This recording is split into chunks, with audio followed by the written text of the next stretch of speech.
আসসালামু আলাইকুম। আমরা মুরগি দিয়ে কোয়েল পাখির ডিম ফুটাই। সবসময় ফুটাই। এটা দেখলে হয়তো অবাক হবেন, এত ছোট ডিম কিভাবে সম্ভব? আসলে আমরা তাই করি।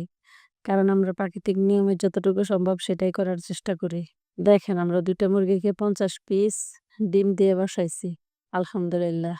এর আগেও মুরগি দিয়ে ডিম ফুটিয়েছি। আপনি যদি প্রাকৃতিক খাবার খাওয়ান এবং এই নিয়মে বাচ্চা ফুটান, যেমন আপনার খরচ বাঁচবে, তেমন অসুখ-বিসুখও কম হবে। সবচেয়ে বেশি আপনি লাভবান হবেন। আলহামদুলিল্লাহ। দেখুন আমাদের কোয়েল পাখির ডিম ফুটে বাচ্চা হয়েছে। মাশাআল্লাহ, মাশাআল্লাহ অনেক সুন্দর বাচ্চাগুলো। দেখতে অনেক কিউট লাগছে। তবে একটা কথা মনে রাখবেন, ২-১ টা ডিম অথবা বাচ্চা একটু নষ্ট হইতে পারে। কারণ এই যে দেখেন আমাদেরও ২ টা এই মুহূর্তে মারা গেছে। আগেও কয়েকটা ডিম নষ্ট হইছে। কারণ অনেক ছোট তো মুরগির পায়ে চাপা পড়ে হয়তো ১-২ টা মারাও যায় কিংবা নষ্ট হয়। এতে মন খারাপের কিছু নাই। তাও আপনার যে কটা থাকবে ওই কটাই আপনার একদম শক্তিশালী হয়ে বড় হবে। একটা কথা মনে রাখবেন।